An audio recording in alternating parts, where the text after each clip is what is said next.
Graça e paz. Boa noite a todos vocês que estão ao alcance da minha voz.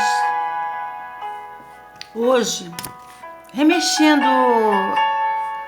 nos meus guardados, eu encontrei uma das revistas antigas de Escola Bíblica Dominical e encontrei um assunto muito interessante para os dias de hoje. Esses dias ruins que nós estamos vivendo, né? E não vou pregar, porque como todos sabem, eu não sou pregadora. Eu não sei pregar. Sei falar de Deus para com todas as pessoas de qualquer tipo e classe social. Mas eu vou fazer uma leitura de uma revista bíblica. Essa revista bem antiga, cujo título é O Homem Falando a Deus. E o texto que eu vou tentar passar, para nós, chama-se O Perigo da Graça. Muitos dizem que o período da graça é o melhor período que existe para a humanidade. Não, estamos enganados. O período da graça exige muito do ser humano, exige muito do cristão, exige muito de nós.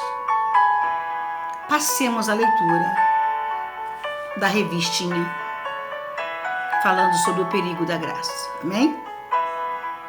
A introdução diz assim: Amós, que era carregador de fardos, cujo nome não aparece em nenhuma outra parte do Antigo Testamento, era natural de Tecoa, cidade de Judá, que ficava a 16 quilômetros ao sul de Jerusalém.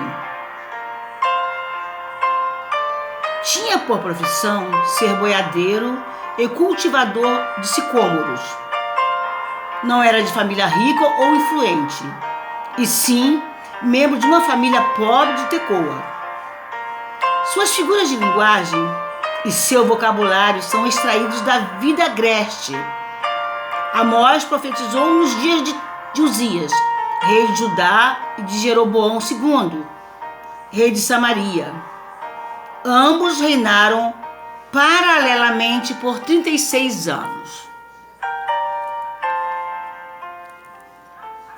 A mensagem de Amós é muito significativa para os nossos dias.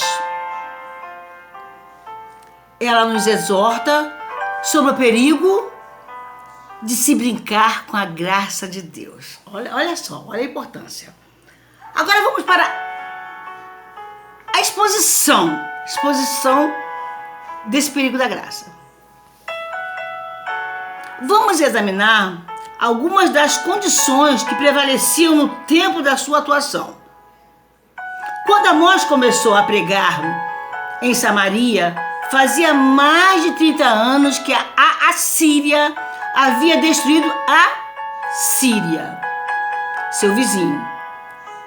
E isto facilitou e permitiu que Jeroboão II ampliasse suas fronteiras, desenvolvendo assim um grande centro comercial em Samaria. Começa aqui a surgir um grande problema. Ali, diante de seus olhos, Amós observa a pomposidade daquela elite social. Eram sedas finíssimas, tapetes felpudos, móveis e artigos luxuosos, desfiles de modas e etc. O problema é que toda essa riqueza não era distribuída equitativamente entre o povo. Essa permanecia nas mãos dos negociantes desonestos. Nesta época, prevalecia a opressão aos pobres e aos mais humildes por parte dos ricos. Vendiam prisioneiros de guerra como escravos, vendiam pessoas por dinheiro e condenavam os necessitados por um par de sandálias. As mulheres a fim de usufruírem dos luxos, oprimiam e esmagavam os pobres. Amós compara estas damas da alta sociedade a vacas gordas no pasto, chamadas vacas de Bazã. Pela mais insignificante quantia, um par de sandálias, né? Era impossível comprar os tributos da época. Era impossível comprar. Era muito caro. Os pobres não podiam, gente. Os ricos tinham o coração endurecido e indiferente para com as aflições dos famintos. Pouco se importavam com os famintos. Pouco se importavam com os famintos. Eram eles e eles. E quem tivesse. A justiça só favorecia aqueles que podiam pagar mais subornos. Olha, vejamos que, né? Essa fase de subordinar as pessoas, já vem, olha, desde o Antigo Testamento, desde antes de Cristo. Os pobres só podiam obter recursos entre os agiotas e eram frequentemente obrigados a hipotecar suas terras. Triste, né, gente? Triste. Obviamente que as condições sociais e políticas influenciaram todo o contexto espiritual. Havia na nação um espírito profundamente religioso. Israel se gabava de sua cultura religiosa e de seu espírito moderno de tolerância. Somos informados de que o povo trazia sacrifícios todas as manhãs conforme exigia a lei. Essas pessoas eram fiéis à letra da lei, enquanto a transgrediam com um culto idólatra. Idólatra. Sabemos o que é idólatra, né? Todos aqueles que adoram a deuses diferentes. Deus não divide a sua glória com o outro. É Ele, é Deus. Pagavam seus dízimos de 3 em 3 anos. Também em conformidade com a lei. Está lá em Deuteronômio 14, 28, Deuteronômio 26, 12. Para conferir, está lá.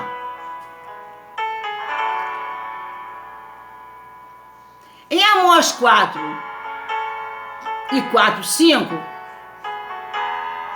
ou melhor, em Amós 4, os versículos 4 e 5, percebemos que o povo exteriormente estava em perfeita ordem com sua religião, mas interiormente a transgredia. Ao mesmo tempo que estava religiosamente na igreja, estava mergulhado em todas as formas aviltantes de impurezas e idolatrias. Deus mostra em Amós 5, do 21 até o 23, que não se agrada de corações divididos. Ele é o único Deus e não tolera rivais na adoração. Vem-nos à mente as palavras do profeta Elias. Até quando cocheareis entre 2 pensamentos? Se o Senhor é Deus, segue-o. Se é Baal, segue-o. A crise espiritual, social e política dos dias de Amós tem seus paralelos com a situação dos nossos dias. Sigamos a mensagem de Amós. Amós começa suas profecias primeiramente contra 6 nações. Escutem bem o que vem por aí. Damasco, Gaza, Tiro Edom, Amon e Moabe. As três mais longínquas e as três primas, entre aspas, consecutivamente. Depois ele fecha o cerco e fala de Judá e Israel. As nações são punidas pelos pecados cometidos contra as leis da natureza e da consciência. Mas Israel e Judá são castigadas por transgredirem contra as verdades reveladas de Deus. A intenção da série de profecias era terminar no povo de Deus. Israel tinha o que as nações pagãs nunca tiveram: a lei do Senhor. O povo de Deus não estava dando a devida importância aos mandamentos divinos, deixando de observá-los. Adotou a mentira, agarrou-se aos ídolos e levava a vida relaxadamente. Podemos ver isso, nos dias atuais. Estamos vivendo esse caos. Mas as pessoas não estão nem aí. Estão vivendo como se nada estivesse acontecendo no nosso mundo, vagando de um lado para o outro, sem se importar se estão transportando esse vírus Covid-19. As pessoas estão circulando nas ruas, nos mercados, às vezes até mesmo sem necessidade. Eu aceito, sim, que estejamos nas ruas para receber um pagamento, para fazer uma compra de maneira rápida e voltar logo para casa. Porque não sabemos a que hora virá sobre nós essa coisa. Vamos falar assim, essa coisa. Continuemos. Amós traz vários pronunciamentos às nações do norte, mas reserva um julgamento mais severo por último. E este era dirigido a Israel, o povo escolhido do Senhor. Imagina, o povo escolhido do Senhor. Quase não vemos nada vindo de lá,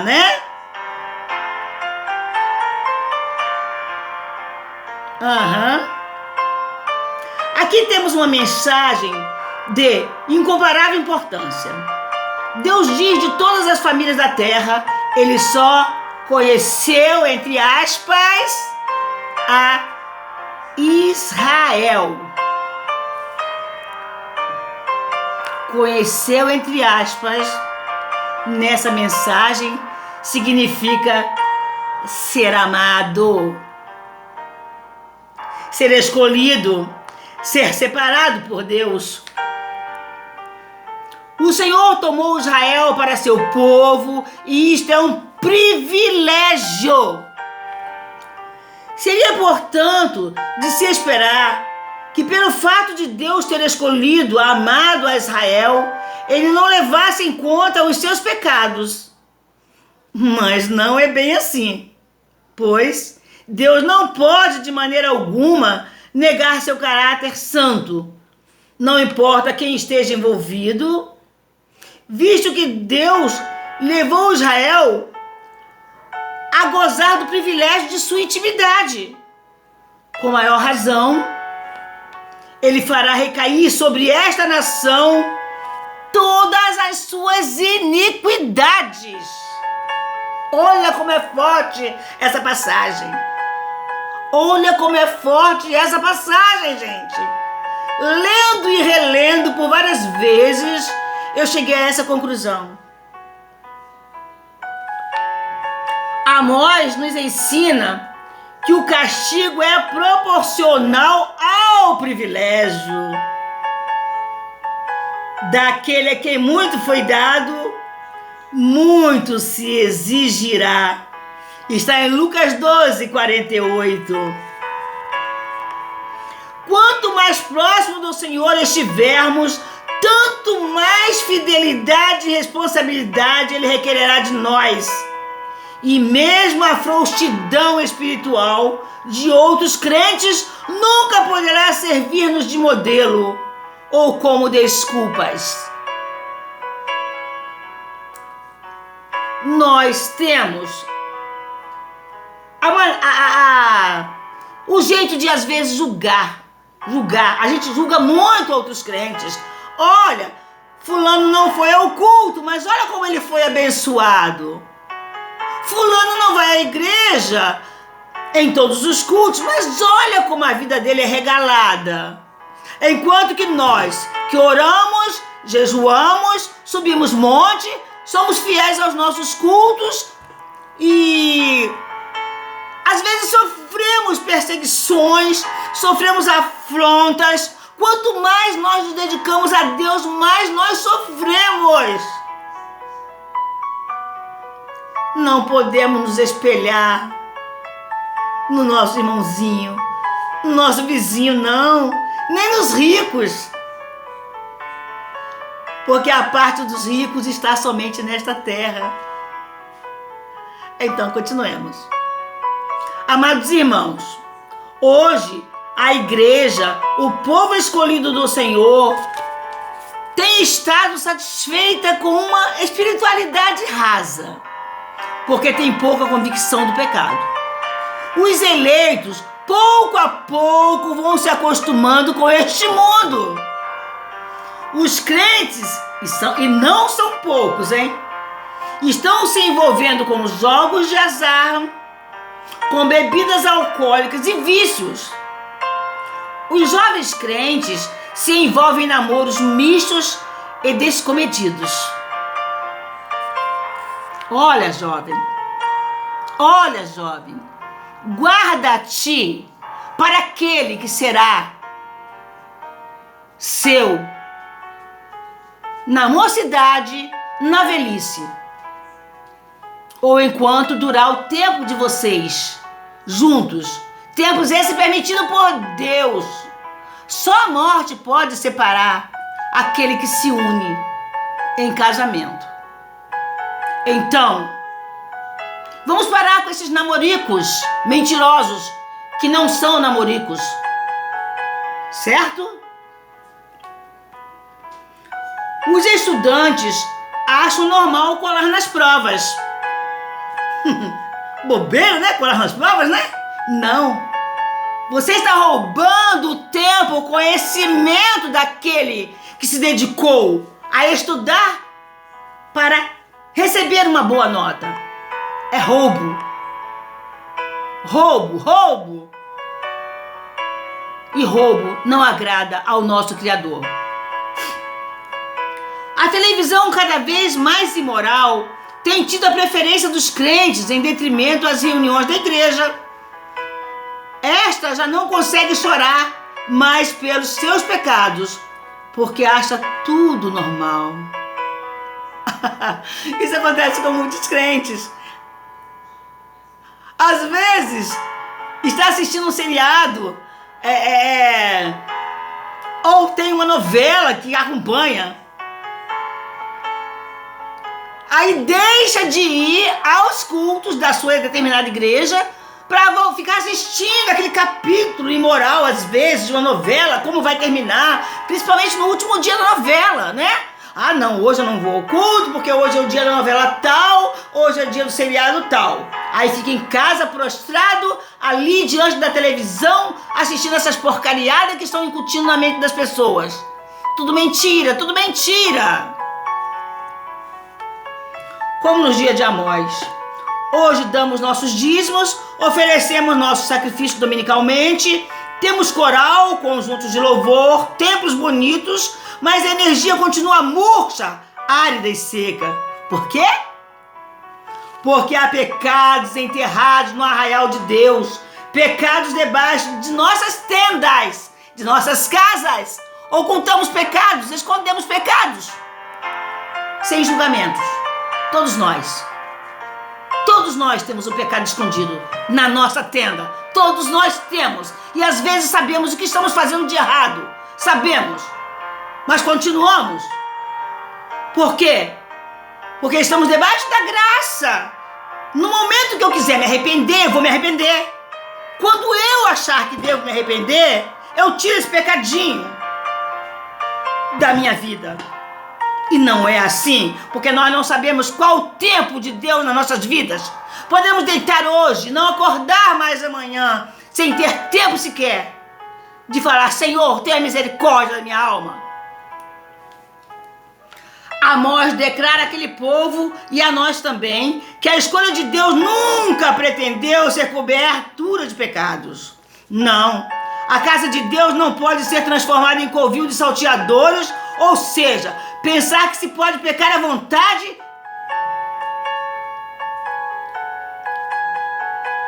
e depois salvar as suas consciências com o oferecimento mecânico de sacrifícios, sem qualquer mudança de coração. O fato de Deus ter escolhido seu povo não impediu de punir a mentira de Ananias e Safira. Está em Atos 5, do 1 até o 11. Grande é a bênção da proximidade de Deus, mas grande é também a responsabilidade de viver em conformidade com esta luz. Como afirma Cleómenes A. Figueiredo, ser escolhido é privilégio, ser escolhido é perigoso. Aproximar da luz é bênção, mas errar com a luz é castigo terrível. Ter energia elétrica em casa é ótimo, errar com a descarga é fatal. Ai daqueles que andam à vontade em Sião. Amós 6:1. Ai desses que estão descansando numa falsa segurança gerada por rituais frios, que pensam estar satisfazendo a Deus, mas que vivem descuidados com a vida espiritual. A segurança carnal, baseada em sua eleição como povo de Deus, não desviará a ira de Deus contra Israel. Amós 9, do 1 até o 10. Você pode conferir lá. Vamos concluir esta lição. Vamos concluir esse texto da seguinte maneira. Um recado. Amados, Deus quer ter um encontro conosco, mas é preciso preparo. Prepara-te, ó Israel, para te encontrares com o teu Deus. Ele diz: buscai-me e vivei. Chega de brincar com Deus, isso é muito perigoso. Encontrar-se com Deus sem o preparo devido é a pior coisa que pode acontecer a alguém. Será inútil qualquer tentativa de se encontrar com Deus se você ainda não aprendeu a lhe obedecer. Deus irá usar o seu prumo, e do mesmo modo que o construtor usa para averiguar se o muro está direito ou não, Deus vai exercer seu padrão inerrante para comprovar nossa integridade espiritual. A graça pode ser muito perigosa. Vamos nos quebrantar, vamos nos humilhar diante de Deus e confessar os nossos pecados ocultos. Não vamos continuar a nos enganar. Não se pode pleitear privilégios nos interesses de salvação e livramento enquanto houver abuso de tais privilégios. A graça pode ser perigosa, mas só para aqueles que se mostram indiferentes quando colocados em lugar de privilégio. Agora eu desafio aqueles que professam o Senhor a não serem incrédulos quanto às terríveis ameaças de Deus contra aqueles que abusam de tais privilégios. Gente, vamos fazer uso da graça da maneira mais correta. Vamos impedir pensamentos negativos, pensamentos de maldições, pensamentos de furtos, pensamentos de adultérios, pensamentos de fornicação. Não só pensamentos, às vezes até atos. O dia está próximo. A volta de Cristo está mais próxima do que nós imaginamos. Às vezes falamos assim. Eu ouço isso desde que eu era criança. Que Jesus está voltando, Jesus está voltando. Mas cadê esse Jesus que nunca volta? Outros falam, eu não acredito em Deus. Eu sou ateu. Mãe, na hora que dá um tropeção, usa a frase, ai meu Deus. Estranho, né? Então, amados, vamos ficar por aqui. Que esta lição sirva para aqueles até onde essa semente chegar. Vamos nos preparar. A qualquer momento a nossa senha vai ser chamada. Não existe idade para que a senha possa ser chamada. Não existe idade. Fiquem na paz do Senhor Jesus e que Deus possa dar uma boa noite a vocês hoje e um amanhecer sereno. Fiquemos em oração para os governantes, para o nosso presidente e para que toda a nação, para que todo mundo possa acordar com uma notícia linda, porque da mesma forma que Deus permitiu esse vírus entrar e fazer essa pandemia, o nosso Deus pode retirar durante a noite, enquanto nós estivermos dormindo, e acordarmos com uma notícia maravilhosa, abençoada. Não existe mais nenhum contaminado com essa praga, com essa coisa que está dizimando vidas. Deus pode tudo. Continuemos a clamar.